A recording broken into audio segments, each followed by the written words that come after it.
All right. Good morning, people. How you all doing? It's Friday. It's 11 a.m. where I am at. Sunny day. Your favorite TV show is on. Episodes 4 times a week. For the next 5 more weeks. Hey Vin, how's it going, broski? Okay, let me make an official announcement everywhere. Yep, as usual, we're waiting for people to join. Alright, I need to do Discord. Discord first. Let's go. Yeah. And we're gonna wait for 4 more minutes. Oh. Today was a little bit hard to get up, but I did it. How are you guys doing? Hello, everybody. Hey, people are coming. Hello, Julie. What's up, Night Owl? Hello, everybody.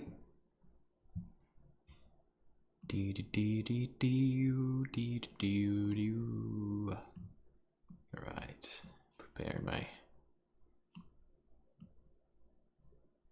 my files. Today's gonna be an exciting day because we'll be talking about character gesture, how they interact in animation. We're gonna talk a little bit our previous lecture too, and hopefully by the end of this lecture you will understand how to pose your character, how to make him dynamic, and how to make everything awesome. But everything comes at the right time. We still have 3 minutes till we start. And while we have 3 minutes till we start, how does my voice sound? Is it nice and good and sleepy?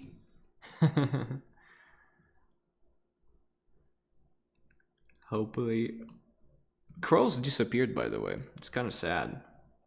I don't hear them anymore. Probably because the mating season ended or something. And they just flew away. There's a few crows maybe here and there, but not as many. Oh, it's good, sounds good. Alright. I haven't changed anything from our last lecture, but you know, you never know. Saw a lot of really good submissions of your characters. And don't worry if you're not catching up. It's okay, work at your own rhythm. The deadlines are there just to keep you motivated and kind of simulate real life scenario for you know, for the jobs, I guess, real freelance deadlines. But if you are having trouble catching up, that's okay. That is totally fine. Just, you know, take your time, enjoy it, don't stress it. It's your education, it's your story. Not everybody should, you know, be, I guess, jump over their head. Yeah. So yeah, work at your own pace.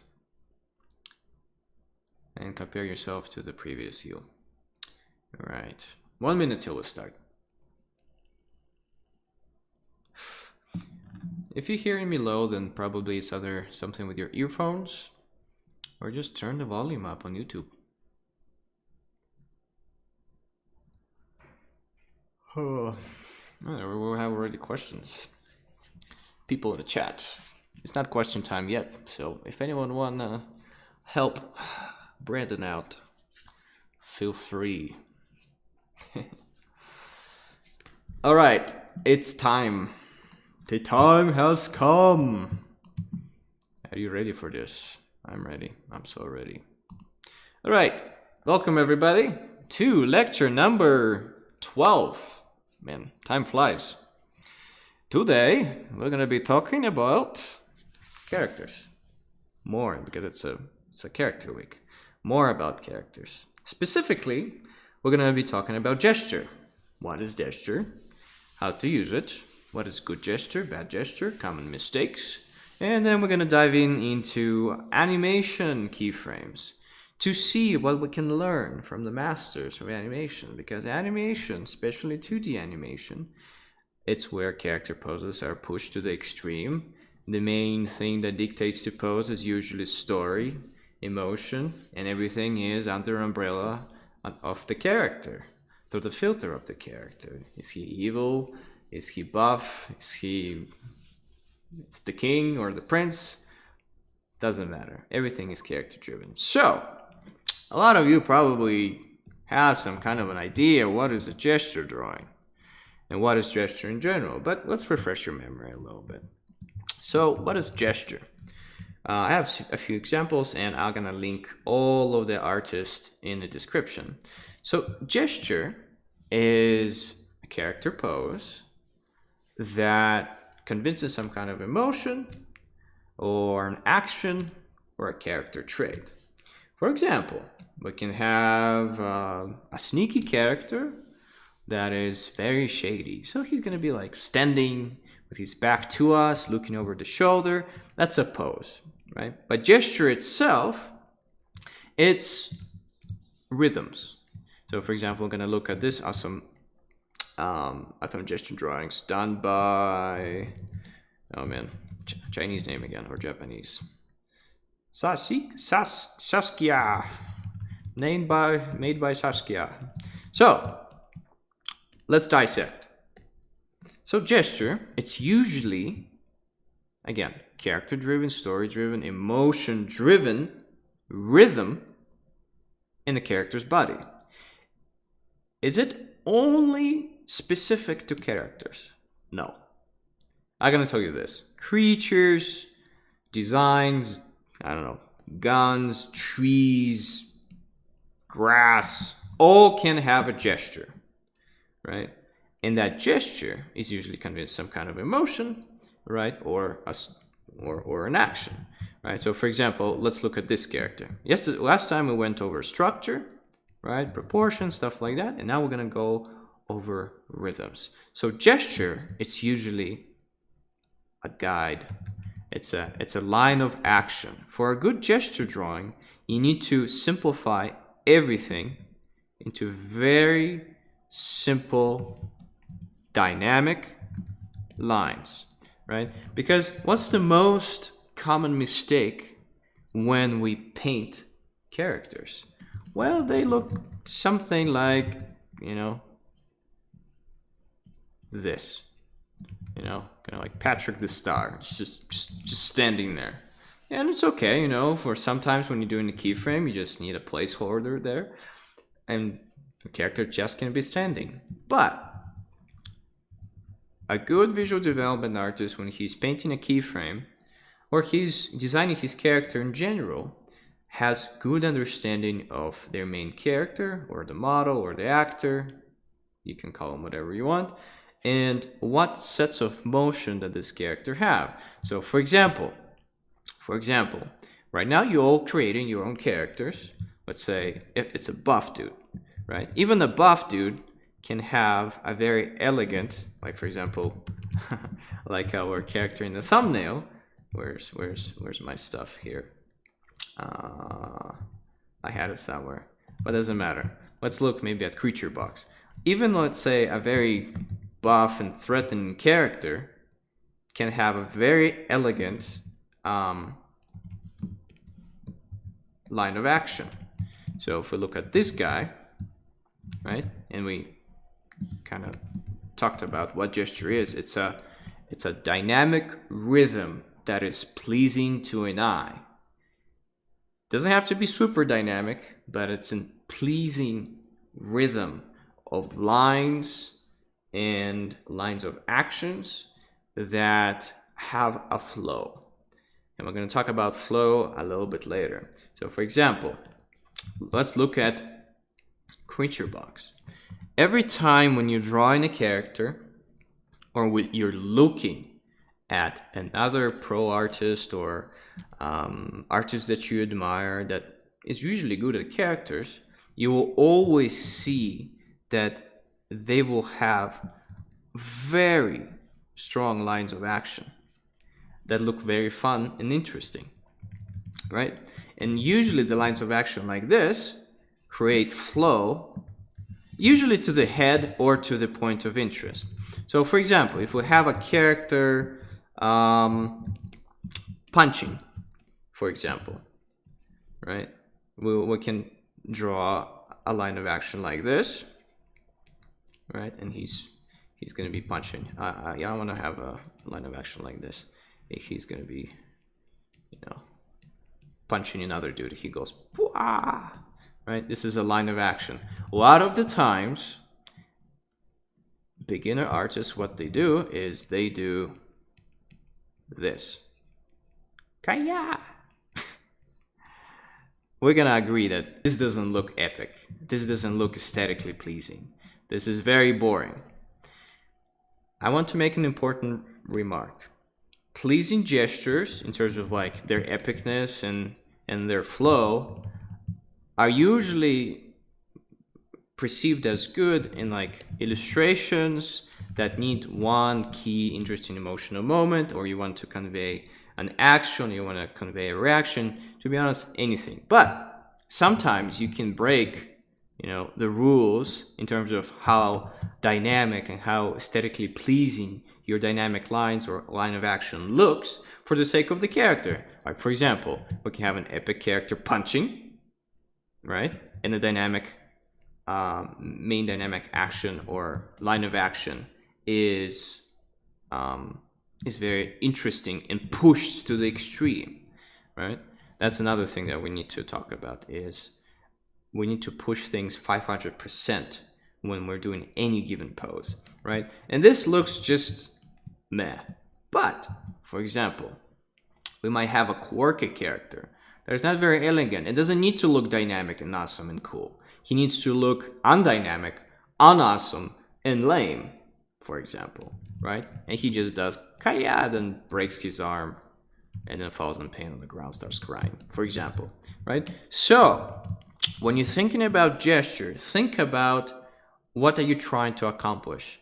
Because every time when you're drawing a character in a pose, and we use gesture to convince this pose, we need to always think about context. What is context? Well, there's many contexts. Many driven, character can be driven, or gesture can be driven by many things.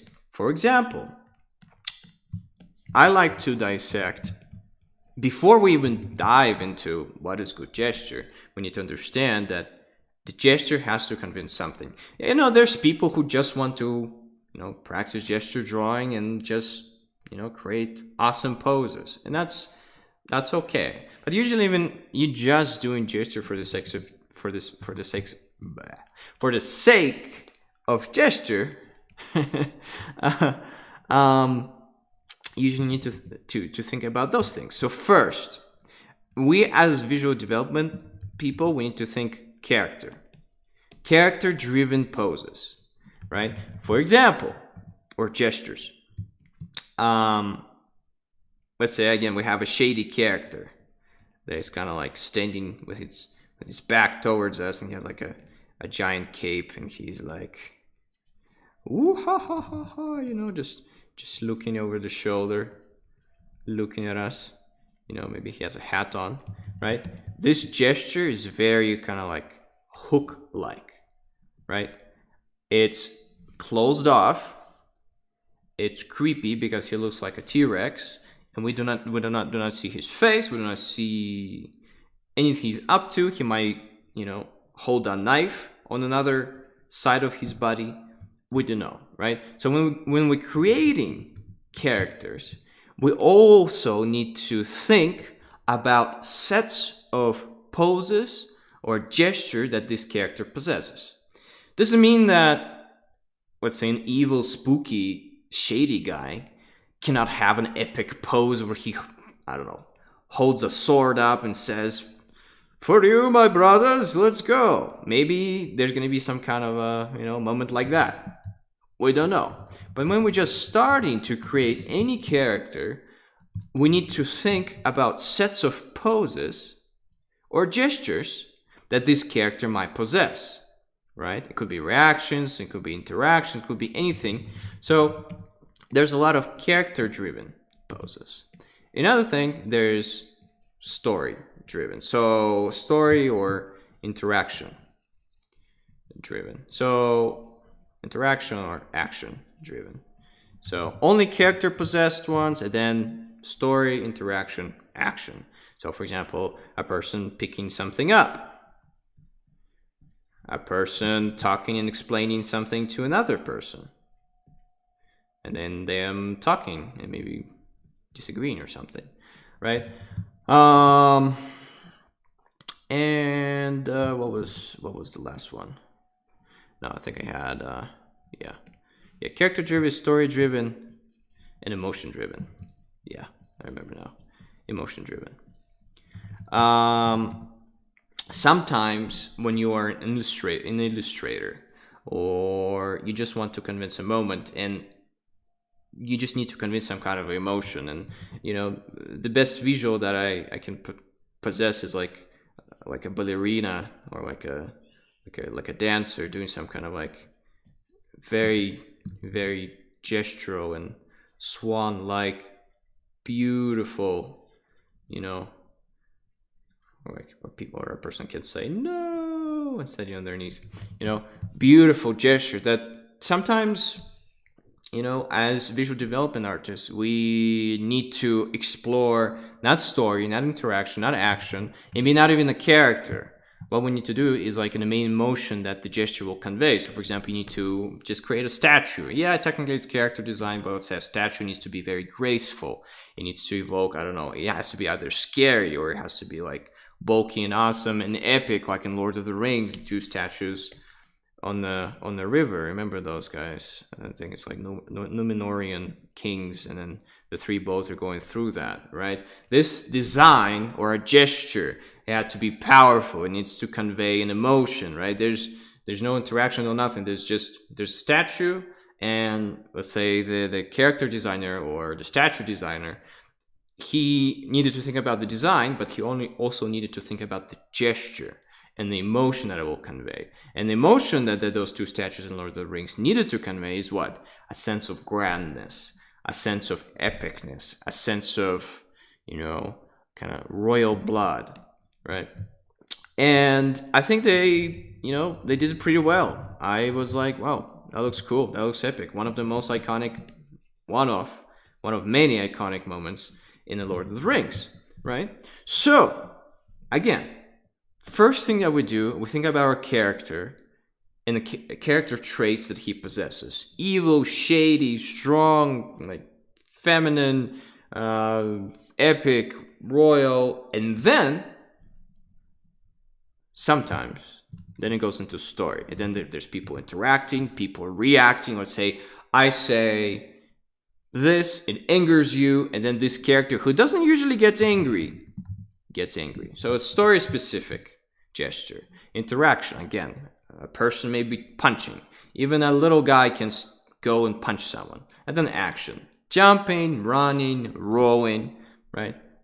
And then we hook it up to emotion, purely emotional gestures, right? So now let's talk about gesture itself. For me, gesture, just like shape language, remember? Square, circle, and triangle, right? But instead of those are really important too, because you might draw a line of action and then it's going to be in a triangle to convey something, right? But we're going to be talking only about the gesture, or we call it line of action, that should be present in every character if he has a nice gestural pose, right? Let's say this. Gesture lines also have an interesting impact on us as human beings. Like, for example, we can have, a weird wobbly texture. We can have a graceful texture looking up. We can have like a straightforward line, right? And all of those things will convey different emotions. For example, what does this action line convey? Well, there's a lot of power to it. What about maybe this, right? Right now we're looking at gesture through the simplest forms because, for example, because a lot of people are like, oh, I need to draw a character punching. Not really. what you need to do is just to think about your main motion, because again, gesture is motion, gesture is rhythm,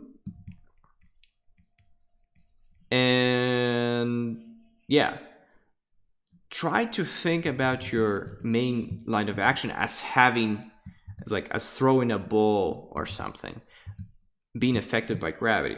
So for example, if we, let's say, do a line of action like this, before I start like painting anything, any character, sometimes I think, all right, who is this character is and what the pose is, right? And then I'm like, okay, powerful and awesome. So I'm like, all right, maybe he's like lifting up his sword up, and I'll just start, you know, I just start with this, just one line of action. And then I can be like, okay, right, let's do a body, let's do a pelvis, you know, maybe let's do like an epic, you know, leg, and then another leg, and then he's gonna be just, you know, punching through, right? So now, you know, the classic Superman pose with a cape, right? So now see, through one simple line of action, I planned out my entire drawing, because this character is following a rhythm. And if you can dissect any character into one rhythm, like this, for example, remember, you can create almost any pose. Let's say this character's, this is a Viking, and he's sitting with his pants down on a toilet, right? This gesture, right? It's pretty dynamic. Why? Because because we're gonna erase this gesture later on, right? Or this line of action. But the human brain is really good at picking up rhythms. You have no idea how good it is, because you might not know what gesture or line of action is, but if you look at bad character design, you'll say this is not very good. And if you see an excellent gesture, you're gonna be like, wow, that's great, right? This same line of action could have, you know, let's repeat it. Could have served as a, you know, a character, you know, with a hammer, you know, just, you know, smashing something, you know, just right. So it's always about those lines and the rhythm that you can find. And you're gonna ask me, Misha, but how do I learn how to spot those action lines? Well, I can tell you.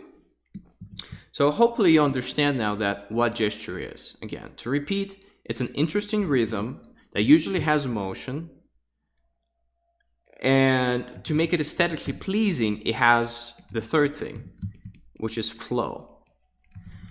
And flow is very, very, very important, because that's what separates a good character designer or gesture drawer or visual development artist from a bad one. There's this book that hopefully you're gonna Google by yourself. It's called Michael D. I think it's Matz or Matisse, I'm not sure. Force Dynamic Live Drawing for Animators. And you're gonna probably understand that I really like animation. Especially if you're a visual development artist, you should love animation too. Because animation is life, it's illusion of life, and then pushing life to the extremes. And in his book, he has an interesting concept. I don't remember what it's called, but it's concept of, again, flow or gravity, right? And this is a screenshot that I pulled from a video that I'm gonna also link. I don't remember the guy, but please watch it in the description. But the interesting idea is this, that gravity has effect, and let's say this is our eye, and we're following right? Let's say we're gonna follow undynamic pose, uninteresting pose. All that we do, we just go down, right? And then at certain points, it's just, the eye has no interesting flows to follow, it just goes boink. That's it, right? It's a very boring gesture, even if it's not anatomically correct. And this represents your eye. Let's look at this gesture, we go down, we go wee, then we go ooh, and then again wee, and wow. See? It's a pleasure for the eye to look at those interesting rhythms that go one into another, and it's much more interesting than just going blink. You see what I'm saying? And our job as artists in any gesture is to create, pleasing roller coaster experience. If we see this as a roller coaster, whee, for our eye, right? And that's what's called dynamic. Even though this pose itself is not very dynamic, it's static, right? But it is dynamic in its statistics. Even though it's static, it's very dynamic. So in his book, he has this idea of gravity or flow, right? You never want to interrupt the flow. So let's say there's this rhythm. What does it do? It goes here, it just rolls down because gravity pushes it down. For example, let's look at another thing. Let's say, look at this, and let's compare it to, to this. What looks better in terms of flow? This looks better. Why? Because it's uninterrupted. It goes wee, wee, wee. And this, clink, it's dead, right? So that's called interrupted flow. It could be shown almost like, if you look at bad character designs, usually they can have like, I'll try to do, like, they usually will have like, a guy, and he has like, maybe muscles like this, right? And I have no idea how to do a bad character design, but you all know, just look at your, I don't know, high school drawings. So good flow, let's just look at, through the Michael's character gesture drawings, right? Like, look at this. There's always something interesting. And another thing, remember in the last lecture I talked about curves against straights. That's also a very interesting thing because it creates contrast. Because where's boring, which is just straight, remember the eye just goes up and down and it's really boring. What do we have on another side? Ooh, wee, we have a roller coaster. And then if we don't have a roller coaster here, because the thing is, after a roller coaster, it's nice to rest a little bit and make it a little bit boring. On another side, what do we have? Another roller coaster. Whee! Right? And this rhythm of straights versus curves is presented in almost everything in nature, honestly. If you look at trees, if you look at flowers, that's what creates the great flow. Right? And like, look how gestural he makes everything. He makes the base of his character those gestural lines that look aesthetically pleasing, and then what he does, he matches the proportions and anatomy and structure to this gesture. So if you want to have expressive characters, think of pleasing rhythms first, right? And then put your character into it, right? And again, associative thinking can come into place because let's go on a thought experience. I want to show, a character lying in bed, right? And what you can do, you can just do, a dead zombie, just, very boring, right? Just laying in bed. This looks more like a hyper sci-fi pod where people hibernate. Right? Now this looks like Buzz Lightyear, but it doesn't matter. But how do I make it interesting? Like, for example, this pose is actually nice. Why? Because, well, it's static, it's sci-fi, it's clean. We don't need to, have them be, like a Patrick Star in there. But for example, if I wanna draw a fun pose, say I can have, a character, laying down, like, how the babies lay down with their feet like this, and that's the bum, all right? Let's dissect this a little bit. I'm in a weird perspective, right?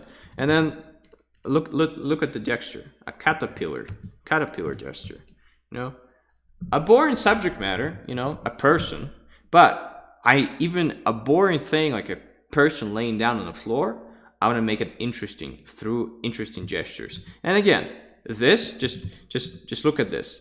This, boring. This, also boring. But this is powerful and boring, and this is kind of powerful and boring, right? So for example, remember the statues from Lord of the Rings. They are boring, but they're very strong in terms of like straight up and straight forward, for example, right? But it's not very dynamic, not very interesting flow. But for example, this, you agree, is more interesting than this. This is more interesting than this. This is more interesting than this, right? So think about gesture in those simple terms, and then you can try. Like for example, look, I created a gesture here. I have no idea what I meant behind it, but it feels nice. It looks wonky, and I love it, right? What do you do now? Well, you know what? I can maybe have a character, you know, dancing to this, you know, when like kind of like, you know, Michael Jackson style, you know, and I can give him, you know, a hand and a hat. Right? Now we have a classic pose of Michael Jackson just from a scribble. Right? And that's the power of gesture. It's really fun to do. It's really fun to do. What's his classic pose? Was like something like this, right? But see, I based it entirely, and then I can kind of go in and make more, you know, anatomical things in it and put structure into it. But the baseline is this. It's emotion, it's gesture, it's rhythm, it's flow. Again, this is me basing the character off the gesture itself, which looked interesting and dynamic. But then sometimes, again, you can manipulate it by what? As we mentioned, by character traits. So you can say evil, sneaky, and then you will try to do like, well, the snakes are kind of sneaky, so you kind of go like, ooh, you know. You can have something like this, right? And then you can draw, you know, Graf Dracula, you know, with a cape. Wow. He's kind of like, woo, hoo, hoo, hoo, hoo, you know, that's pretty sneaky, right? So again, character-driven traits. And then you can just look at the gesture lines and what emotion it conveys, and then you can base the almost entire character off that. Right? We're going to go about story, interaction, and action a little bit more. We just talked about emotion a little bit, right? Those two can be kind of the same, but I put them in three different things because, again, when you're designing a character, you're only thinking about the character. We're designing a statue, you're only thinking about emotion. And when you're coming up with a gesture and a keyframe, for example, it's usually like story-driven, which means in a story you can have an interaction or an action, etc., etc., etc. So let's look at some examples. Please read this book or check it out, or check out the videos in the description that I'm gonna link a little bit later. There's this one talk that I really loved. I think it was figure drawing and common mistakes of figure drawing or something like that. I don't remember, but really good video. I will link it a little bit later. So another thing, right, that before we dive into the examples, is you always need to think about center of gravity of your character. That gravity always affects your character.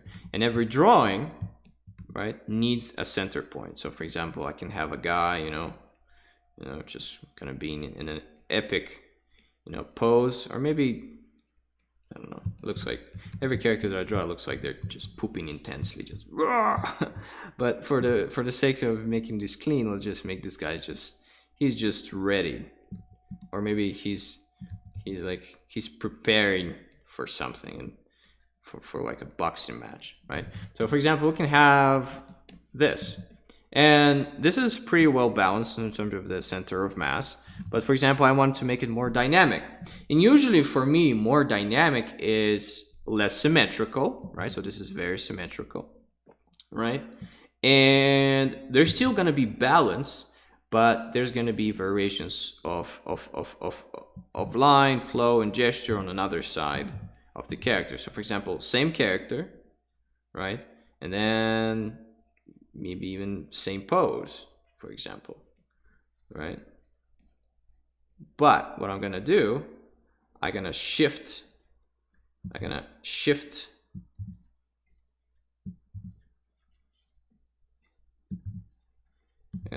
his leg a little bit, like this. You know, this is a little bit more dynamic, right? This is a little bit more dynamic, more interesting, right?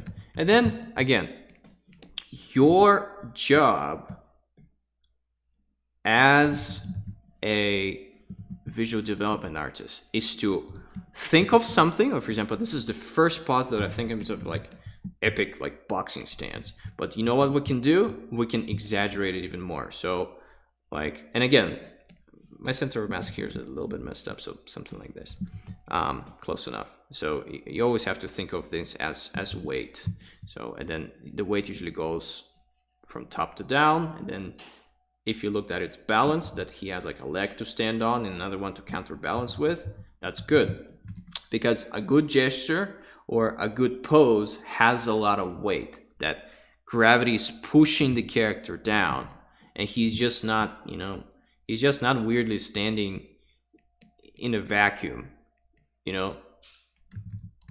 Like, this will look, man, I have no idea how to do boring gesture drawings, but you understand what I'm saying, right? So, for example, pushing the pose to the extreme, what can we do? We can be like, all right, so now we have like this line, but what about we just make it even more dynamic? Like, whoa, no, shut.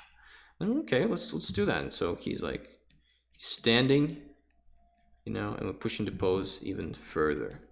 So now he's kind of like,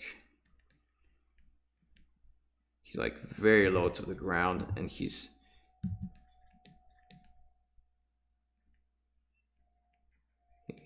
ready for battle, maybe with a shield, for example, right? So same idea. This looks a little bit weird, but you get the main thing, right? We lowered him even down, right? And then we push it to the extreme. For example, if you have like a guy lifting up a sword, for example, right? He's like, ooh, freedom, right? He's lifting up a sword. He's like standing epically on a rock, for example. This looks okay. It's not the best gesture drawing, right? But what can you do? All right, you can think of a rhythm. So it's like the main rhythm is this, and then you push it to the extreme, right? So if I would have done it, I was like, all right, ha, like it's like freedom, really push the pose, and he's like,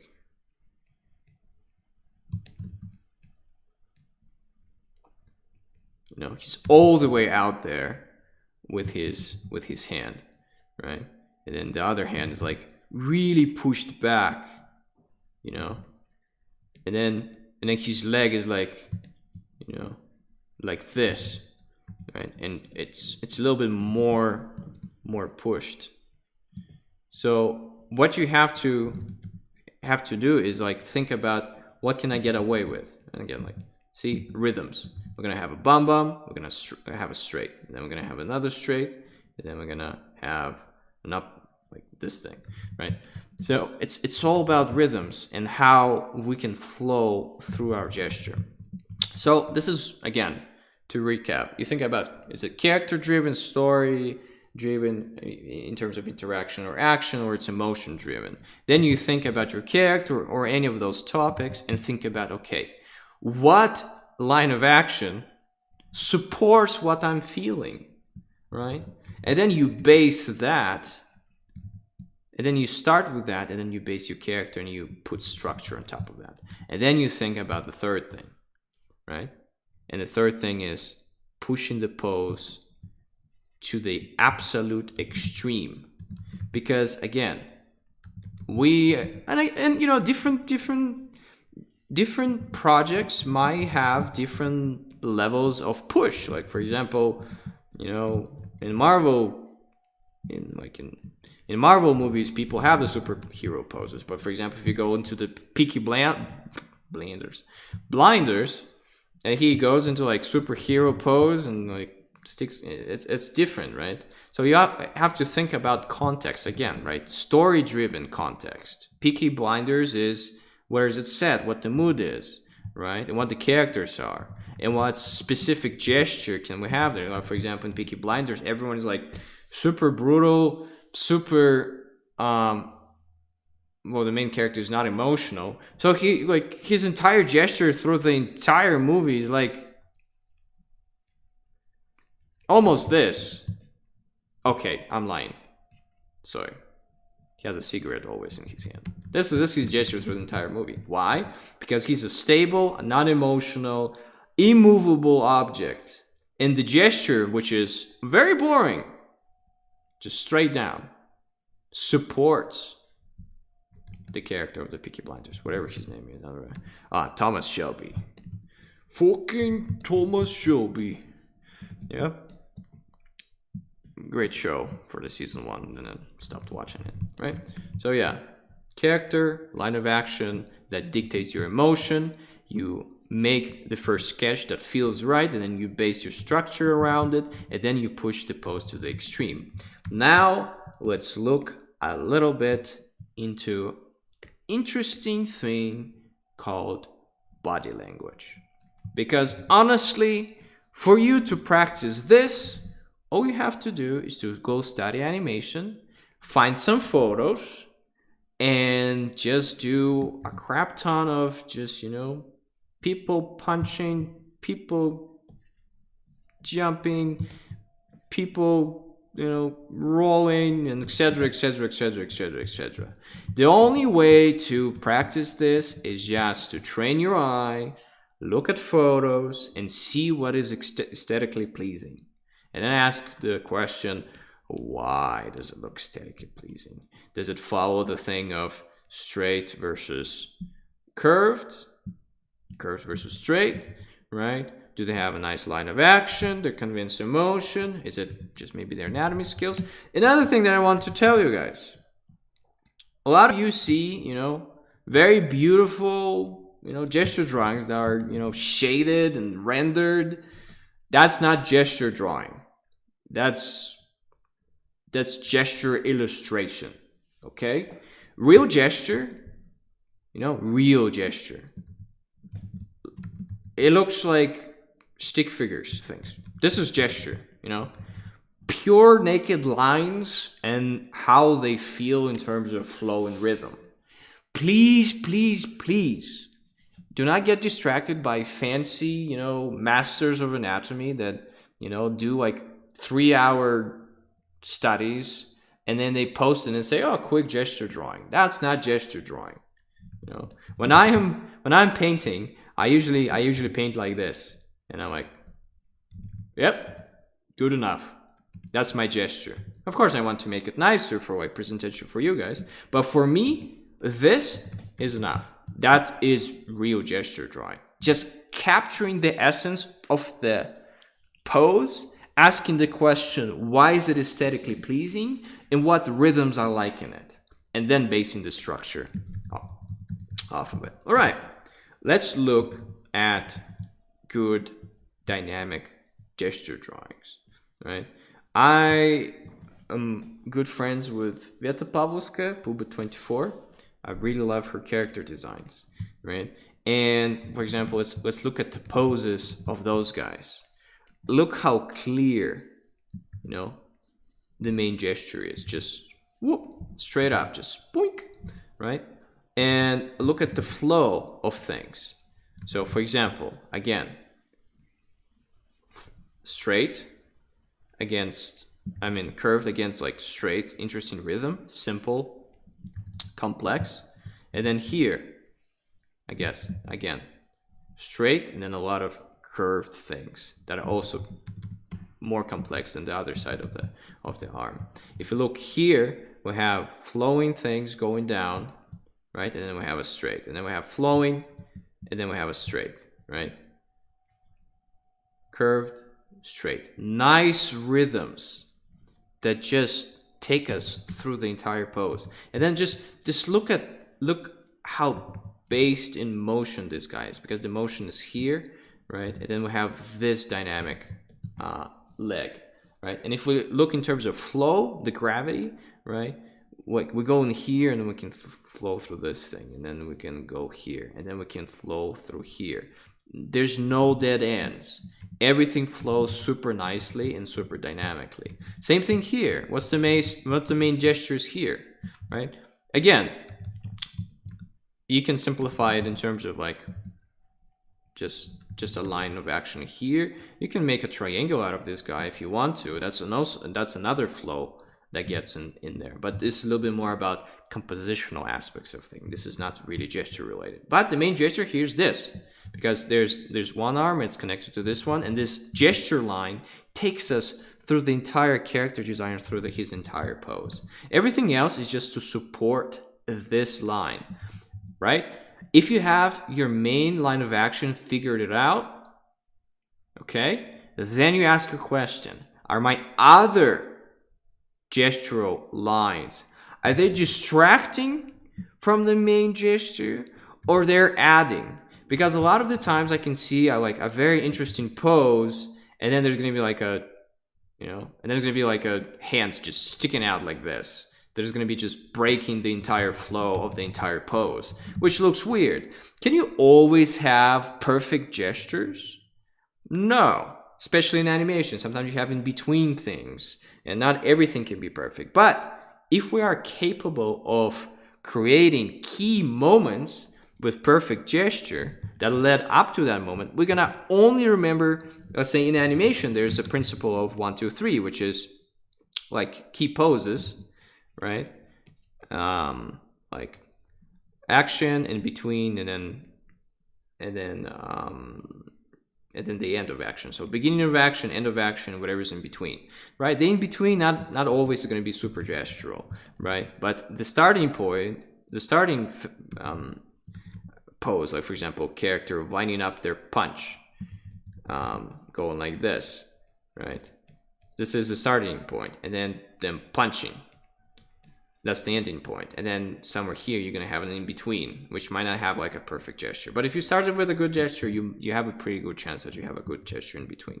But I think you understand what I'm saying. Right, this comes a little bit more towards animation. But we as storytellers and visual development artists, because again, I'm looking through the perspective of visual development. Our job is to paint like keyframe moments or character moments to you know, to explore their personality.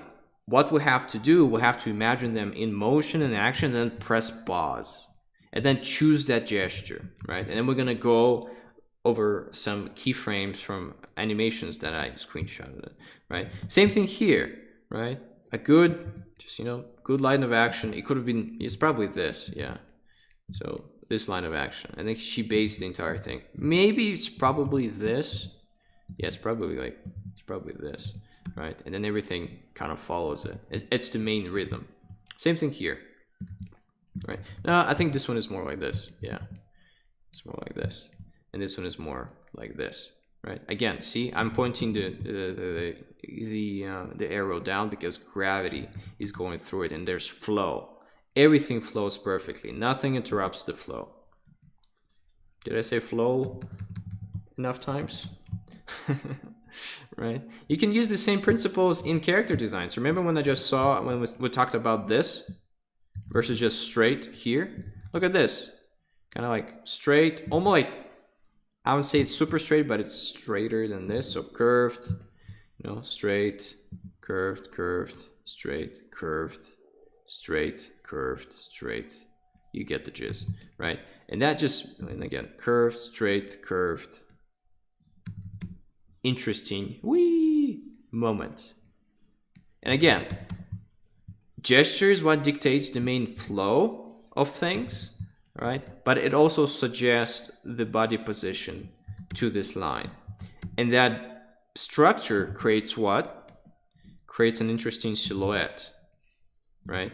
And that silhouette is one of our main selling points. So that's why for today's lecture, one of the homeworks is going to be doing a bunch of silhouettes, as I showed you in in our previous lecture. So rhythm, flow, gesture. All that is great. Now let's talk a little bit more about what's the most fun part about all this. Because you might think, okay, Misha, great. Create a cheerful gesture line or a sad one. What does it mean? Maybe I don't know how to do it. What should I keep in mind? You're all humans, right? I suppose you're all humans. I hope you're all humans. And humans experience emotion, subconsciously or consciously, right? And every single one of us as people, we're expert at body language, okay? Right now, I'm gonna be talking about the importance of knowing basics of body language. Why? Well, because that's what we're trying to convince when we're drawing gestures. Because gestures can be either, let's go over some examples. So, for example, you know when you have your arms, and this is a little bit more pose related. You're gonna have your arms out, kind of like Tony Stark style, and then there's an explosion behind you, right? What does this pose convey you, right? The gesture might be kind of boring, right? But what does pose convey you? Well, I'm gonna tell you, he's exposing his lungs, his heart, his stomach, and his throat to, and his family jewels, to danger, right? Let's look at opposite of this pose. Just like a person, closed off, or maybe something like, self-hugging motion, and then maybe they're a little bit touching their neck, for example, and maybe and if to make it super, closed off, let's have the legs crossed over also.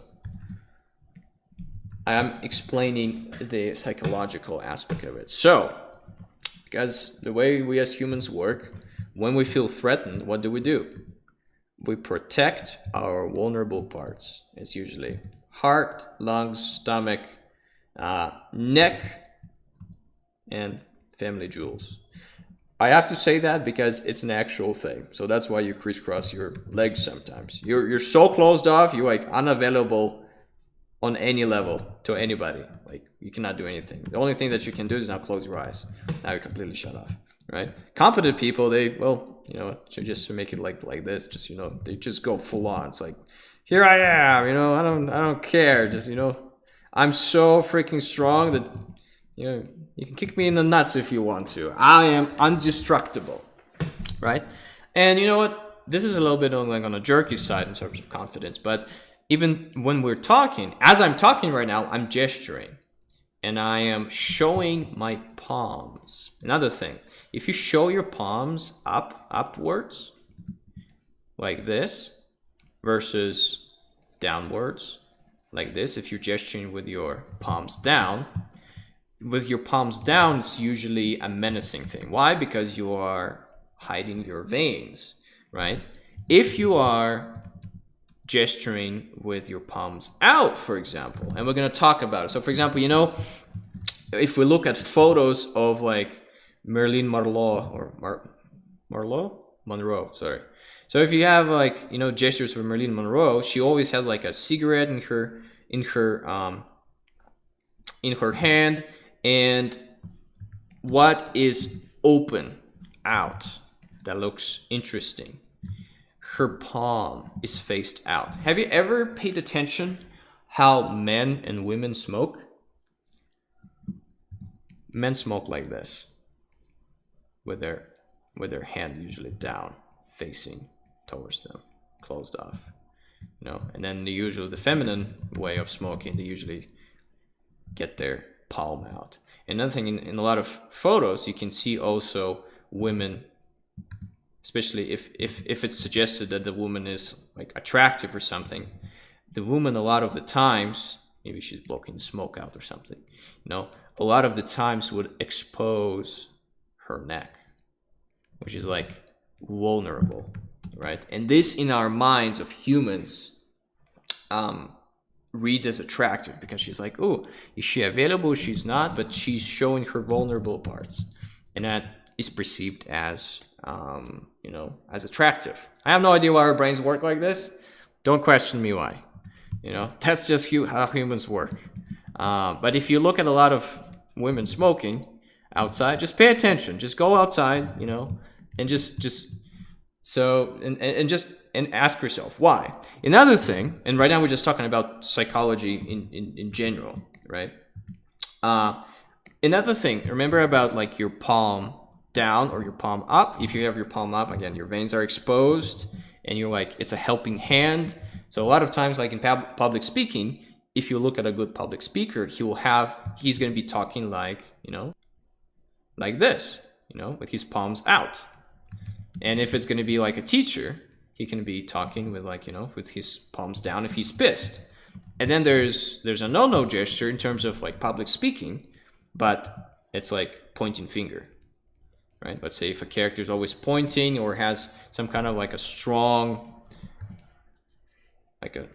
pose, there's another thing, it's like karate chop hands, you know, people who just, I wish I had my camera on, people who just, you know, talk as they're like karate chopping, that also is perceived as aggressive. Another thing is, if you notice when people, sorry that it's going into like psychology, not art, but psychology and art are intertwined, because what we're doing is we're painting something to evoke an emotion, and psychology is, you know, it goes in the back of our brain. We're not conscious of that, but if you have like we all have like this kind of like alpha dude that doesn't really like you in high school, for example, or, you know, he knows that he's better than you, and he kind of, you know, pretends that you're on the same level. For example, if you go out to shake hands, a dominant person who thinks that they are above you, what they're going to do when they're going to shake your hands, their palm is going to be above yours, so your palm goes underneath them. So what they do is they basically say, I'm above you. And then we all have like a friend who is always humble and super awesome. What do? They always go, hello, my name is, and they have the underside facing up. So what they're doing, they basically giving you an opportunity to be above them and dominate them, basically. Right? And then sometimes there's equal handshakes. And that's just people going equally into this. How is this important? You may have a shake, you know, handshake scene, for example. Or you might have a character gesturing, and either the gesture of this palm is going to go up, or you can be down, or he's going to be pointing. And pointing, like for example, pointing is a no-no if you want to have a character to be likable. Right? It's usually a boss that does that, you know. I did not have blah, blah, blah with us woman. Or whatever his name was, right? And see, like, if we look at this and we look at this, and like if you'll be pointing like this at somebody or with an open hand, right? This guy is less threatening, this is more threatening, right? Another thing is, remember when we talk about open or close poses? This woman is really closed off. Why? It's a business, you know, it's a business meeting. She doesn't want to be too friendly or too unfriendly. She's just kind of like, I'll think about it. And you know what? A lot of the times when you start your conversation, people start like this. And when you get to know you, what do? They open up their body. They open up their heart, lungs, stomach, family jewels, right? Because now they trust you that you're not going to attack them or bite them into those, right? Another thing is like self-hugging. That is also a very interesting psychological thing. When people feel threatened, what they do, they hug themselves. Why? Because they need to comfort themselves. See this thing? That's another version of self-hugging. So if you have a very, you know, unsecure character that is in a situation, talking to another character, you can just make this pose. And on subconscious level, some people will think, oh, this character feels insecure, even though they will have no idea why. So then another thing, see, another open pose. You can choose this one or you can choose this one, but both of them are pretty open. Again, when we're exposing our body, we feel that we're probably not threatened, right? And the whole world can have an opportunity to attack onto our vital organs. So that's why, for example, very open poses like that, they perceived as something either confident or on top of the world and stuff like that. So for example, there's variations, like for example, a person cheering, he goes, woo, right? His organs are also, exposed. So he's not afraid anymore, he's cheering, right? So just have those concepts in mind, and sometimes you can have in between things. But most important thing, just think what the character is feeling and try to maybe go to a mirror or watch a movie and try to take the same pose. I'm like, I feel threatened. What do I want to do? I want to shrink. I want to become smaller. I want to turn away. I want to protect my vital organs. And probably what I want to do, I want to walk away. Like, for example, there's another interesting psychological trick. If you talk to a person, and if he's facing towards you with his feet towards you, then he's paying attention. But we're all being there when we are at the grocery store and we're that person and this guy, oh, like, hi, Jim. And all we want to do is we want to be polite. So we're facing towards him, but our entire body is already facing in the different directions, and our feet are facing to another direction. This guy is paying full attention to us, and this guy is just having eye contact with another guy, but he's ready to walk away. That's another interesting trait of our brains, because our brains like, oh, we need to be polite, but our brains on the subconscious are already turning our body away. And sometimes you can catch yourself, and then when this guy says something interesting, your body's like, woo, and it turns back to this guy, having him full attention. This is also very important because your character staging of your characters when they are interacting in a frame can also be, influenced by those rules. But most important thing when we're creating any kind of gesture or pose for characters, we have to think about where's those photos? People interacting, yeah. We have to think about interaction. We have to think of a moment that like something happened before, and something's gonna like we just pressed a video on a pause. There's a lot of life in gestures that, because again, you can have a finished gesture, right? But if you want to show life, all you have to do is just have an in between. This guy is in the middle of something. This guy is in the middle of pointing. Those people just reacted to a joke, and someone is just bringing the glass to their mouth, and he's also in the process, and someone is smiling already finished. Someone is eating food in the background, right? All those gestures or poses, right? They show life. They show a moment. And that's another mistake that a lot of people do. Their poses look too staged. They look not like it's a moment or a pause in a movie or an animation, but it's forced. It's not natural. So the main thing is to pay attention to real life and see how real humans interact. And sometimes just go in front of the mirror, and acting a scene out.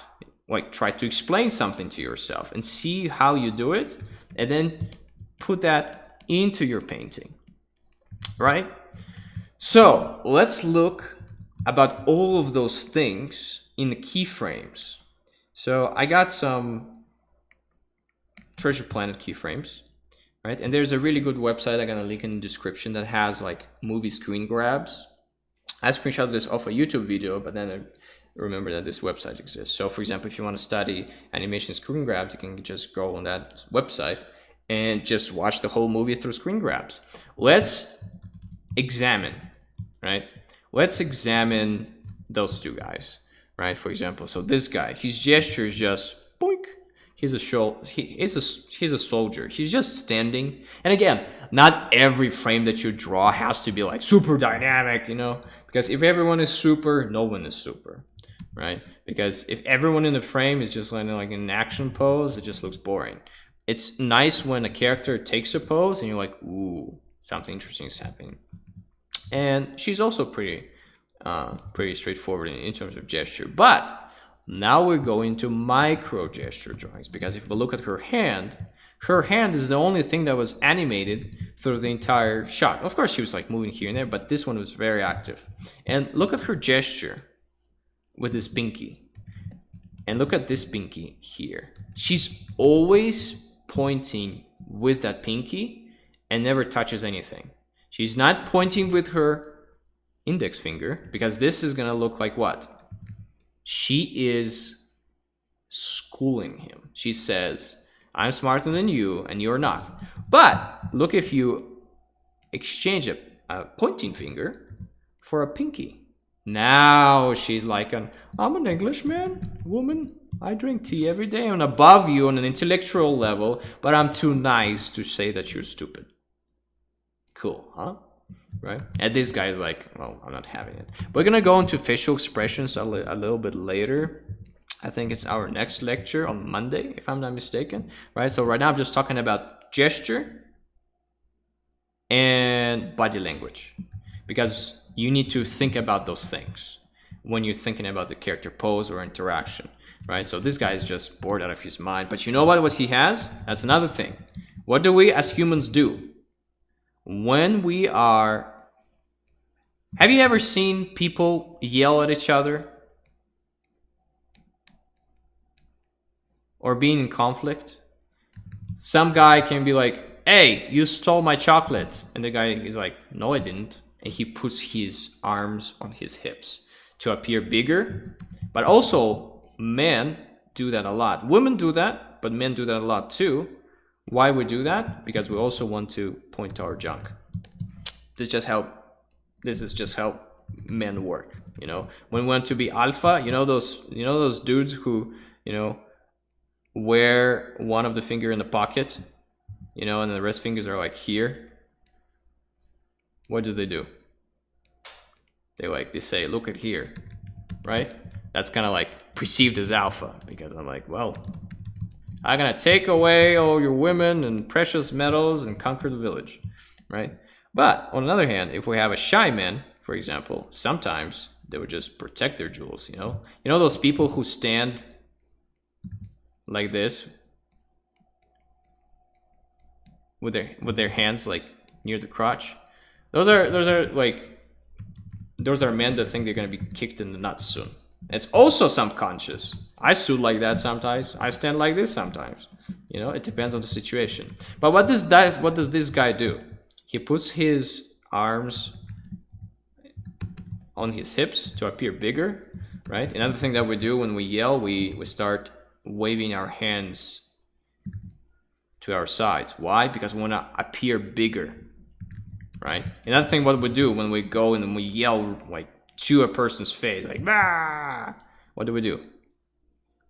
We put our, you know, we put our hands up. Why? Because we wanna, in our body length, subconsciously want to be taller than another guy, right? So we are artificially manipulating our height as human beings with the gesture going up, right? So, see, through one little gesture of a pinky, right, we understand so much about this character, right? And just through gesture of this guy or a pose of this guy, we understand that he's like, oh, I'm not having it. Like, you think I'm stupid, but no, I'm still in control. Even though he's not. Absolutely, we all know the doctor. Okay, so let's look at another scene, right? Let's look at another scene. So that's just a nice character pose. It has nice gesture. That's Captain Silver just smoking, you know, and his facial expression is priceless, and he just, you know, and it's a beautiful night. And then he sees Jimbo, and he starts talking to him. He's like, but what about all this and that? See this openness, you know, he's looking to the sky. He's thinking about the greatness, and he's like, I want to expose my organs to this greatness. I'm not afraid of it. Ah, so good. I can breathe. You know, this is a very open pose. Very, very, very, very good gesture here. You know, it's pretty simple. And he's like, what about that? But then he goes and he's more direct. You know, he's pointing now. He's not pointing with a finger, because, you know, if he's gonna be pointing with a finger, what we're gonna see? This guy is confronting him. He's like, you jerk. You ate my chocolate, right? But no, he's pointing with convenience, like you. And he's serious about it. See how strong this line here, or this gesture is, like you can't do this, right? And this is a good example of in between, right? So he was just here, and there was another thing. He's like, well, I'm gonna go, for example, or oh, I don't know, Jim. Yeah, I need to go, like do something on the ship.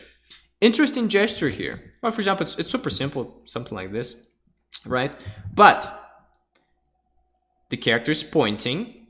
I'm gonna go this way, but also his suggestion. See, he's pointing at the pointer. So I'm not sure if that was like an intentional thing, but probably everything animation is intentional. You have the head, then you have the arm, and then his head is pointing towards the leg, or through the arm, and he's like, I'm gonna go, right? So this is a very interesting in between, because sometimes you can have a keyframe moment to paint, or a key pose like this. I need you, Jim, right? Or look at the sky, it's so beautiful, I'm ready to become a pirate, blah blah blah, right? But here, this is kind of like a micro moment, right? And then, but it's still important to understand how micro moments work, because you might have a slice of life painting, for example, like a bunch of people at the tavern like interacting, and someone is drinking, someone is explaining something, and understanding in between poses. So right, again, in between poses is something that comes from in animation, it's called keyframe. So in a keyframe, you can have a wind up or then a punch, right? Then you have an in between, right? This is not really in between, because like you're gonna have an action starting and then ending, and then you're gonna have in between animation here going this way. But I'm talking about, like, this can't be read. Well, no, this can't be read as a pose. You know, he's pointing with his, you know, with his finger, and he's pointing. This is a strong pose, right? But sometimes we have, again, we have in between moments. Oh, here's that where I did the screenshots, right?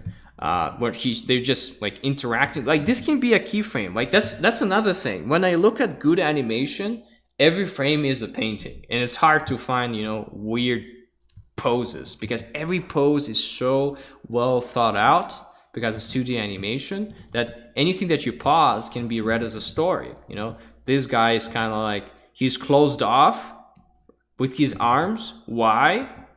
Because he doesn't want Jim to know that he's leaving. Also, he doesn't want Jim to tie a good knot, because he still needs to take the ship and run away, right? But now Jim says a joke to this guy, and he understands that Jim knows. He knows that Jim knows, you know, and he opens up, you know, and that's a good pose.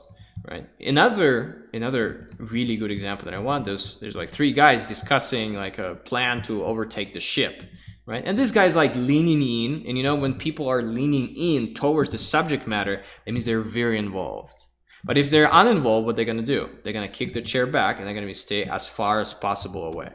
Right? For example, if this guy, let's say said something bad to this guy's gonna go, you know, with his arms on the barrel. And he's gonna go, no way. He wants to go away with his head from the source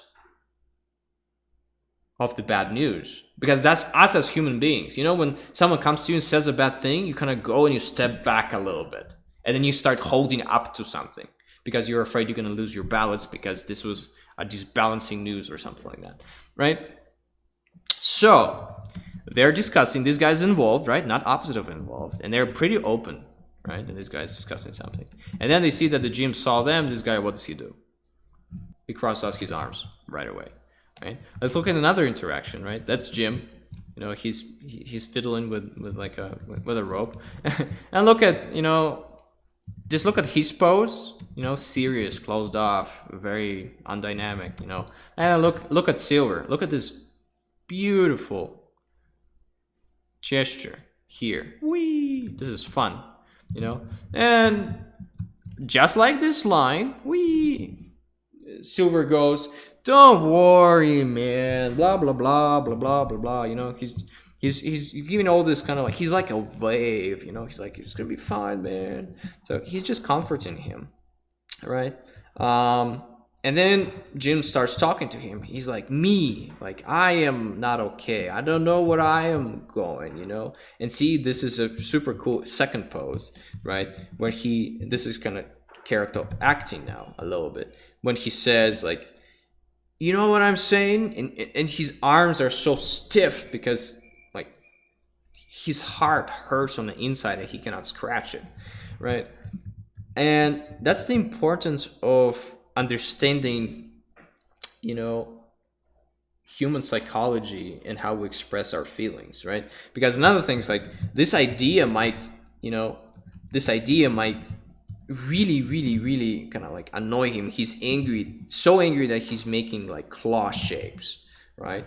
Or he wants to claw his own chest because something, you know, hurts on the inside. So what I'm saying with all of this, what I'm saying is, think of your characters as real people, as actors who have real motivation, connected to your own psyche. Try to walk in the shoes of this guy and try to remember emotions. And when you are watching movies, you know, observe real life. Like, observe real life, observe real people.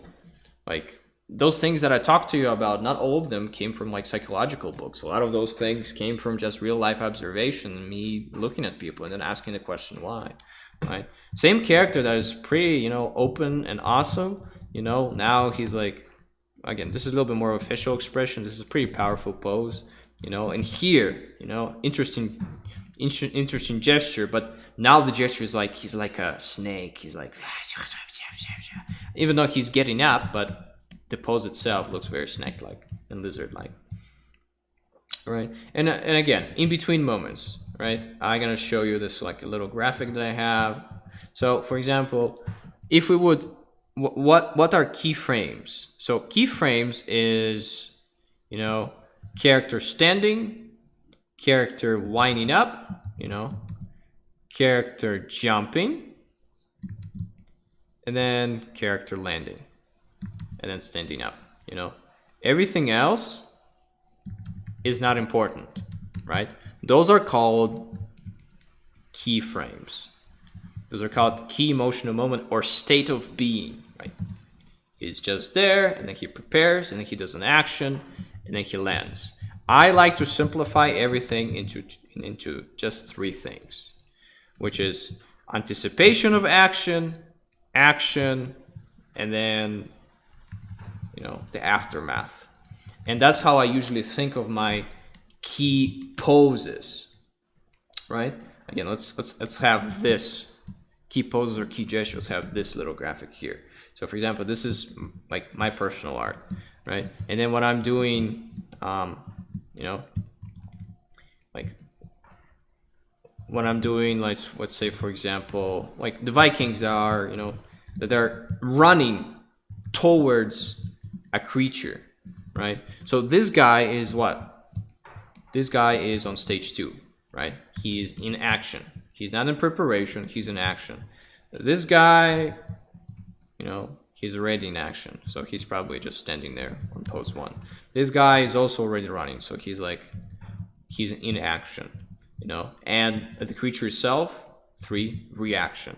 You know, he was walking around and now he's reacting to those guys' action, right? Same thing, like say here with Spider Ladies trying to fry this baby, and Olaf kicks out the door and they go, what the hell, right? So this one is angry, you know, but it's unshakable, you know. The gesture itself of those spiders are also pretty, like, they're fun, you know. Just look at this.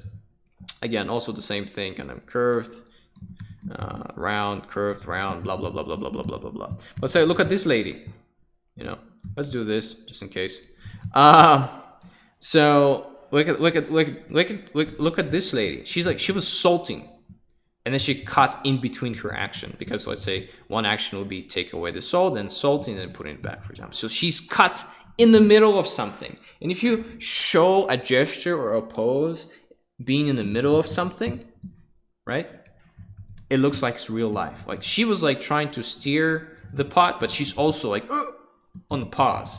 that's when you want to have like, for example, this is another one. This one was like I don't remember. It was a long time ago that I did the sketch. But see those guys, you know, he's explaining something to this guy, and this guy's like, oh yeah, and he has his beer in his hand, right? And this lady is like holding a tray and she's walking, right? And all of them like simple gestures, right? But this guy, see, he's pretty open to this guy because he's like, he has his arm here and his chest is exposed, and this guy is also like gesturing towards him. It's like blah blah blah. But you know what if we, you know, made, instead of like a palm, we would have made, you know, this, for example, and this guy would have been a little bit back. Then those guys are arguing. Those are not friends anymore. And the interesting thing about gestures here is like almost the same gesture, kind of like no, and this guy is very open, right? But this guy is like excited open, right? It's like yay, right? And this guy is just like no. Also very dynamic. Like look at gesture lines here, you know, with the cape itself. Boink, right? The kid itself is kind of like, he's not very interesting. But the thing is, you can create gesture with anything. Like see this action line here. Like the principles that I'm teaching you guys are not only specific to character design, right? Character design is super simple. You have one live action, right? And then you base everything off it. So that's core. Pretty straightforward, just like the action line itself. Goog, straightforward, right? This nice flowing hand of a lady, right? Same thing here. Look, every pose that I did can be simplified like this. See, nothing supernatural is happening here, right? And then their facial expressions and everything else are kind of like adding to the experience. But right, those are just character designs. They're not supposed to be super gestural. Like I do like to incorporate gesture, like this guy punching this guy so hard that Toke hit hard, he just disintegrates, you know. But in character design themselves, you don't really, you know, make every action pose super special. You can just pose one just to create the character design itself. But then usually what people do after they create a modeling, after they create a character sheet, like in a Sea Beast, what they do emotion spreadsheet for the character where they can explore gestures. And now we're slowly going towards your homework. But before homework, right, I want to introduce a few more concepts into your brain to keep in mind. And the only thing that we didn't talk about today was interaction. Interaction with the environment. So for example, I love when characters exist and interact with their world, right? So for example, where's that goblin? Oh yeah, there's one thing that I wanted to show you guys, and it's a painting of a goblin. I think I showed you before, but I think it kind of explains a lot of poses pretty well, right? This guy is sneaky, so he's closed off, right? This guy, see, he's kind of having like a hand over the girl in terms of like, I'll take care of you, but at the same time, he has a pointy finger, right? Which asserts dominance. Don't do this, don't do that. And she's like, see, she's really closed off. I could have pushed the pose even more in terms of like her really clutching, you know, the axe, and I should have done it, but for some reason I didn't, so bad me. But she's closed off, right? She's protecting her innards, sort of speaking. And let's say this guy, he's very open. He just says, come on, let's go, Valhalla, right? I'll kill you, evil snakes. Those are the examples that I talked about. But now, let's talk about interaction. So a lot of times when people come up with their poses, or poses for their character, or gesture for their character, they don't keep the environment and things in mind and the pose that the character can take in their keyframe or in their story. So I came up with a little game that you guys all can play. You know when you have a bunch of dominoes and then you push it and then dominoes fall, and then a domino can push like a ball, and then it slides down, and then it kind of goes whee. So I came up with a game that if you want to learn how to do interactions with character with interesting things in terms of mechanics, and we're kind of going a little bit away from gesture right now, but I want to mention this in this lecture because when we're going to go over facial expressions and design, we're not going to be covering all of this. So I want you to think about those concepts as you're developing your character with your keyframe. So you can come up with like my approach to this exercise. You need to come up with 3 stations and draw objects in it. Like let's say like, you know, like a little slide, and a ball or a character ball can go down this slide, for example. And then let's say he goes up, you know, goes wee, you know, legs first, and then there's like a trampoline, for example. You know, he goes on the trampoline and goes boing, you know, wee. If he goes more, right? And then let's say he just goes and, you know, hits a target, for example, like this. Just, you know, just face bombs into it, and the target's gonna be like this. So what you're gonna do with this exercise, you're gonna try to understand how character is gonna work with a few objects. You can do it with a ball, or you can just do like dominoes, you know, or you can add extra stations. Like for example, after this, maybe the target kind of, you know, goes down like this, and he slides off. Just, you know, slowly just slides off, and then goes into like another. And then he just falls, and he just falls into a giant hole, for example. And that's all interactions. And then what you can do, like for example, see a simple ball interacting with a slide. What you can do, you can be like, oh, I can have, you know, Tarzan, you know, sliding on. Remember when he was sliding on vines like this? Just sliding down. This is character interacting with the environment. And then a jump, you know, in my own portfolio, right? I have Olaf, right? I have Olaf just launching himself into a giant troll. Same interaction, same idea, right? Easy to practice. Now you have this in your repertoire of physical interactions. And again, this thing will dictate the gesture. Why? Because interacting creates this thing, and see, my character just fully follows this line, right? Yeah, and then you can create different keyframe moments for each of the interactions. So the homework for this week is going to be this. I'm going to show you an existing homework that one of my students created. Katya, hello, you're the best, right? So she created absolutely the same thing, you know, going like, that was out of her own mind. I give her a little bit more because it's personal mentorship, but you guys you're free to do 3 stations, or if you have enough time, you can do 5 stations, right? 5 interactive stages of like an obstacle course for a little character. And then what you're gonna do, but it's gonna be probably next week, what you're gonna do is you're gonna paint very, very loosely. And that's for people who wants to explore even more.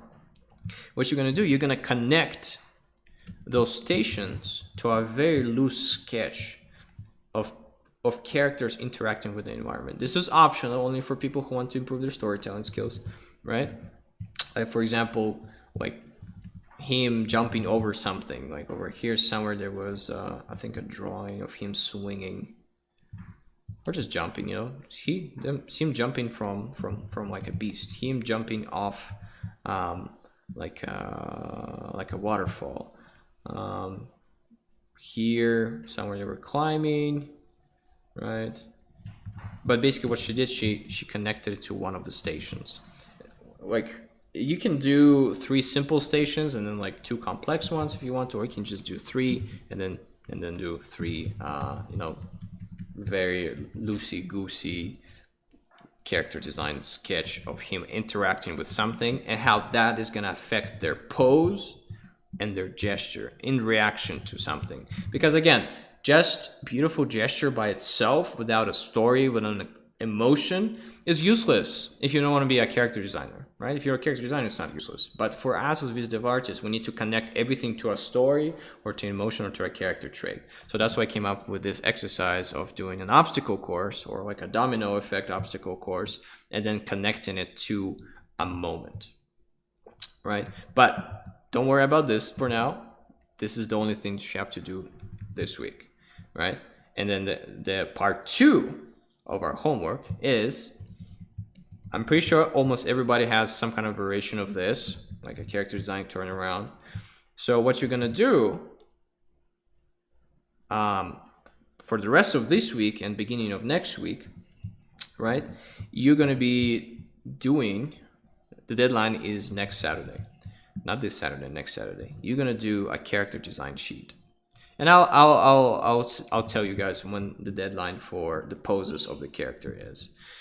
So yeah, the homework is going to be for people who want to improve their storytelling, do 1 domino effect character interacting. And for everybody is to do a character spreadsheet with their key moments. Well, not key moments, but with their key emotions, reaction, interaction. Just ask yourself, if my character was a real human, what sets of emotions will it have? And then just a real disclaimer for the next week.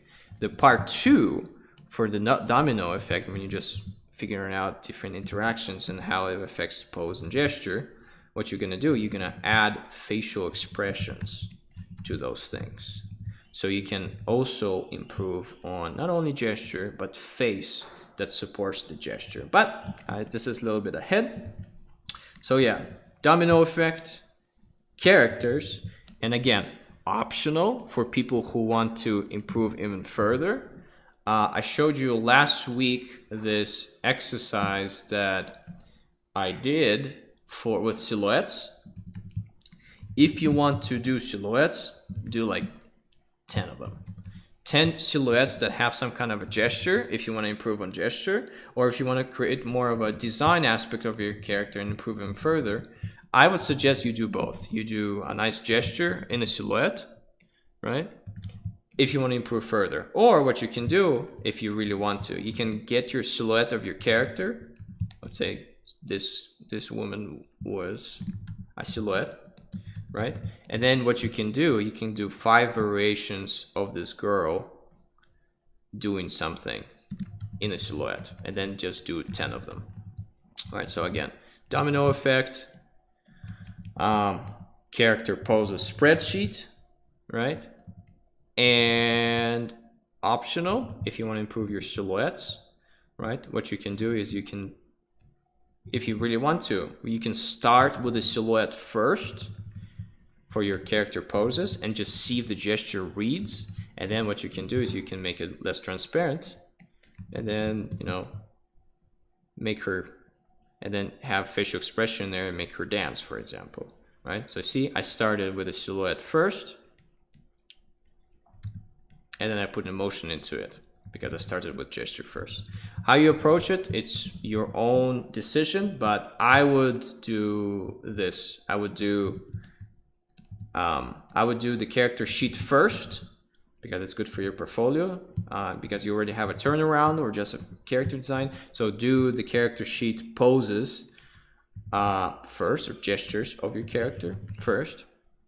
Second, if you have time and it's optional, you want to improve your storytelling, figure out some interactions of your character in the environment. Because again, as VisDev guys, we do more of keyframes than we just do separate character design. So for example, over here you can also have a character pick up a hammer or a giant stone, for example. It's all very, very useful. And then thirdly, if you have time, only if you have time, and I'll just put this as optional again, just create silhouettes of different poses, things just standing, punching. You can, if you want to, you can just go on the websites. They have gesture drawings, and what you can do is you can do a fast gesture drawing, and then you can fill in the silhouette. If you want to just pull up the reference and just use lasso tool to fill in your silhouettes, that also can work, no problem. But yeah, but main idea, the most important thing is just you get to spend time with your character with some poses, right? And then all of this is a little bit disclaimer for next week, so don't pay attention, right? Those are homeworks that you're gonna do later on. So yeah, again, poses of your character. If you have time, do character interacting. You can do the same character if you want. Interacting with an obstacle course to train your gestures in the context of interaction with an environment, right? And if you have enough time and you want to improve even more, pull up some gesture drawings. If you want to do it, you can do it in 30-minute death challenge channel on our Discord. Pull up some people, get some 10-minute rough sketches in. You can do a rough, layout or rough gesture, and then you can fill it in with a lasso tool just to see if the silhouette reads. So yeah, that's your homework. It's pretty exciting, super nice. And yeah, I think I talked about most of the things. Let's just quickly recap, because we've already been at this for a while, but I want this to stick into your guys' brain. So first, what do? We start with the character and what sets of gestures that he has. We think about his body language, about is he evil, is he good, is he shady, is he not shady, right? So we think about it from that perspective, right? When we just start designing the character. So character-driven gestures. Then we think about story, right? We think about interaction of the character with other characters or action that the character is doing, right? And then pure emotion, right?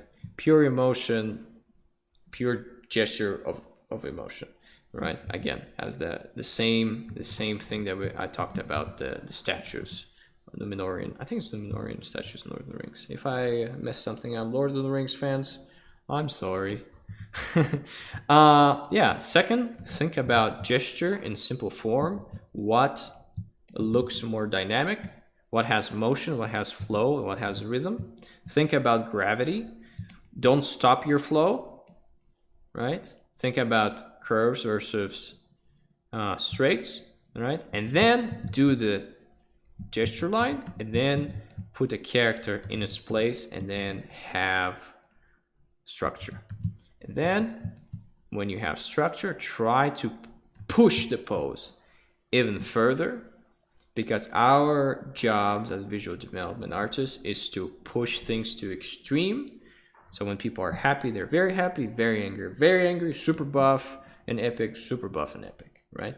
But all of that, again, through a lens of story is king, and what is my main emotion, or what I'm trying to say with all that. Because again, everything in the image supports the story and supports the main emotion that you're trying to convey to your viewer. If you don't have a story, then it's emotion, because we don't want just to create just beautiful things. We want to have beautiful things that then gonna live rent-free in humans' brains forever. Because if you have an ability to create an emotion inside another human's brain's mind, that's amazing. That's really hard to do, right? And again, body language, keep in mind. Character motivation and who they are, keep in mind. Story, keep in mind. Do the homework, and then on your free time, do gesture drawings. Analyze animation. And again, everything is complex until it's not, right? Break everything down, those super simple forms. So yeah, next week we're going to be talking about facial expressions. This Saturday we're having a feedback session on your, I think, character designs, right? Next week is pretty packed, so brace yourselves, right? So this Friday is, so you basically have 6 days to create the character pose sheet, the domino obstacle course, and your silhouettes. So people who want to be character designers just think about the design of the silhouette. People who want to be more into viz dev animation wise try to create silhouettes with a dynamic pose that convinces something powerful and cool and reads super well from far away. And for now, this is it. Feel free to join our Q&A session after this lecture in our Discord channel, link in the description. Right? We usually sit there for like 30 minutes to an hour, and I'm just going to be answering your questions that I got raised in the beginning of this lecture. So yeah, just as final words, don't get stressed out too much. Make it fascinating for you. Make character designs like spending time with another human being. Because it's an amazing feeling when you create a character and through gestures, facial expressions, design, color, and everything else, you start feeling them like a real person, and you can talk to them and you'd be like, oh, if this guy was in this situation, he would have said this. When I'm creating my characters, they're usually real people to me. And then when they die, it's really tragic. And when they do something funny, it's really funny because I'm observing a real person. So one thing to keep in mind, all of this theory that I talked about today, and it was a lot, and I'm sorry, I tried to, fit everything as much as possible into one lecture, but all of these are tools to play in an awesome playground of character building and character creation. Because we, as creative artists, we have an ability, again, to create somebody out of nothing. Like, everyone basically can talk to Tony Stark, or Hulk, or like Boromir and Aragorn, right? We're going a little bit more into character creation in terms of like writing and motivation and stuff like that. But gesture is one of the tools to visualize your character and people can connect to it, right? Like Iron Giant and Superman pose now is super iconic. Superman, super iconic, right? And that's just because the people who created those, they were just thinking about the character, their motivation, what emotion they're trying to convey, and they had fun. They had fun and they enjoyed what they did. So if everything that I talked to you today, it's not fun and exciting, that means you're tired, you need to take a break, and only come back when you're actually having fun and it's enjoyable pain of learning, okay? Because if you're not having fun, why do you do this? Okay? We need creative voices that are fired up, right? Ready to go, have something to say, and it's not a struggle to sit down and paint. And if it's a struggle to sit down and paint and just do whatever I did right now, that means you're severely tired. You need to go on a walk, go into nature, and relax a little bit. And then come back fresh without any expectations. That's another thing, guys. Please, please, please, please, please. Take away the burden of like becoming great and getting a job and everything else. All of that was gonna come to you if you're just gonna focus on simple things and enjoy the process, okay? Because I know a lot of people right now who are going through this camp are like, am I good enough? Am I not good enough? Am I gonna make it? Am I not gonna make it? We're gonna find jobs. Is there gonna be enough money? Blah, blah, blah, blah, blah, blah. Those are valuable things to think about, right? But they're not very productive, right? And as a tragic side effect of that thought process, what happens, our brain starts connecting, drawing and creating to something negative because it's too hard when we think about those thoughts. And art and whatever we talked about today has to be always super fun, super fascinating to you, and it should be like breathing, okay? And if it's not, that means your mentality is a little bit different. You need to talk to somebody and just relax for a little bit. So yeah, I just felt like saying those words because I feel a lot of people are struggling with a few things here and there. Yeah, have fun and relax a little bit. The world is not gonna die if you're not gonna make it in the industry, but the world is gonna be a worse place if you're gonna be painting and suffering at the same time and not enjoying this one thing that your God-given that is your God-given talent. So yeah, it's better to work in McDonald's full time and draw and paint and still have, you know, and still have inspiration and everything else. But yeah, but anyways, you got this. I believe in you. You're my real little Vikings. You know, little by little, we have an awesome community for people who are listening this in, you know, recording. Come join. It's super fun. I'm proud of everybody. So many helpful and unique creative voices, and I'm really lucky that everyone is participating in the art camp. You know, and please continue, you know, in the same rhythm. So that's gonna be it for today. I'll see everybody Monday. Yeah, skull, stay hydrated, have fun, and, you know, relax sometimes. Don't work too hard. Bye. Bye.